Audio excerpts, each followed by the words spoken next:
Welcome ladies and gents, my name is Curci and this is the review for Metal Gear Solid 5, The Phantom Pain.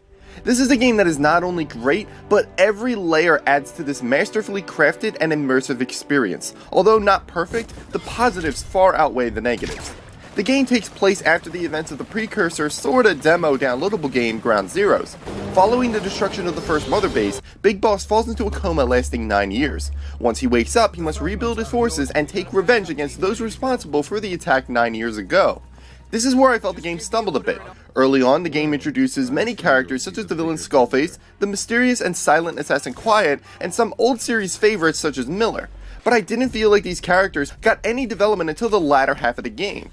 In fact, the same could be said about the overall story. The plot points are kept vague and not seriously elaborated on until much later. It was at times confusing and I lost track of why I was doing whatever I happened to be doing at the time, in addition to not connecting with the characters around me. This would all change in the second half of the game, when a more elaborated story rich with hard-hitting moments starts kicking in. Even a lot of the characters would have a chance to shine. While the second half of the game was fantastic, I found myself often wondering why the game wasn't that way the entire time.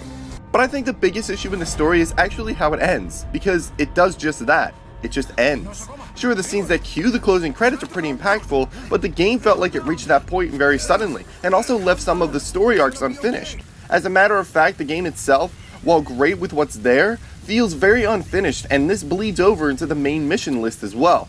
At first, these missions were well structured. Even those that aren't quote-unquote a story mission, they still felt like they belonged. But toward the end, the game begins reusing some of the missions that you had previously completed. This time around, however, the missions have an extra degree of challenge to them. Some will require you to remain completely undetected, while others drop you into a mission without any of your gear. This would have been a cool feature if it had been throughout the game, rather than used as a replacement for the lack of new missions in the second chapter of Metal Gear 5. Despite the game's struggles and narrative, the gameplay is actually where the Phantom Pain shines brightest. This large open world totally immerses you into the experience. The stealth aspect is one of the best that I've ever played. Sneaking my way through an area unseen by enemy soldiers or picking them off quietly one by one was one of my favorite things to do. Using the dynamic weather to your advantage is just another way of this game giving you another tool when going about a mission. Sandstorms may be difficult to travel in, but will affect the vision of enemy soldiers. This makes it easy to sneak past or ambush your foes. Rain may not affect vision, but it will affect sound, allowing you to sneak up on enemies easier or allow you to move quicker without the threat of being heard. Doing recon before jumping into a mission is important as well. Knowing where all the enemies are can help with moving about an area, but also knowing when the guard shifts change can create an opening for you to exploit. You can also grab and interrogate people to reveal the location of your objective or other enemy soldiers. There is a tendency in games with great stealth to have a gunfight be something that usually prompts the reloading of a checkpoint. But in Metal Gear Solid 5, even when the enemy units are coming down upon you, you still feel like you have control of the situation. You will receive more rewards for being more stealthy, but this extremely well-balanced gameplay made most of my time enjoyable rather than frustrating. As you progress in the story, you will begin to recruit buddies that will fight beside you. You start with D-Horse, who obviously helps with covering long distances, and before long you can have the opportunity to recruit the silent sniper known as Quiet. Quiet is great for scouting out outposts and providing sniper cover in combat situations. But there is one buddy who I believe stands above the rest, and that is DDog. DDog will tag anything and everything, giving you great situational awareness. He even has a knife that he uses to kill anyone you order him to. As you traverse the Phantom Pain's 2 large open zones, you will be constantly distracted by things you can do, such as side missions, gathering resources, and recruiting soldiers to your cause. Using your binoculars, you will be able to scan enemy units to see how their skills rank out. If the rankings are to your liking, you can extract that soldier who will be converted to serve under you. In the Phantom Pain, you are the leader of the Diamond Dogs, a group of mercenaries that work outside of any nation or form of government. As Big Boss, you are tasked with recruiting new soldiers and to build up your new mother base. Because of this feature, you will be constantly scanning enemies and become easily sidetracked when finding someone with a high ranking in a department that you wish to level up.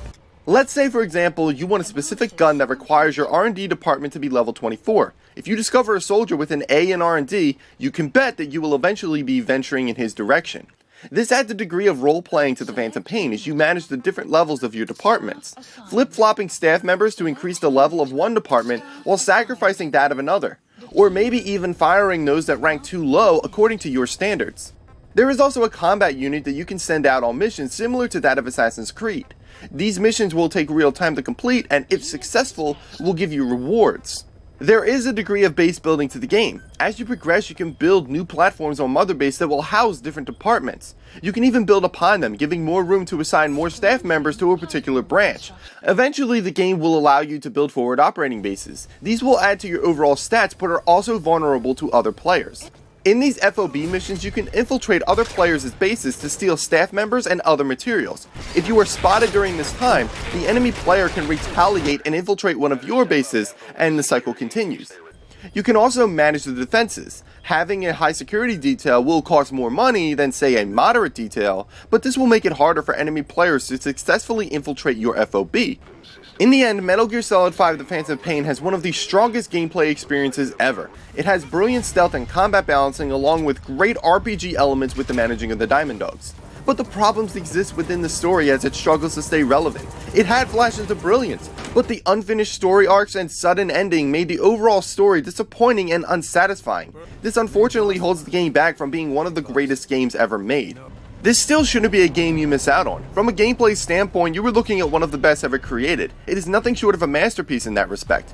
If narrative isn't important to you, you will not regret giving this game a try. Thank you guys for watching, and I will see you next time.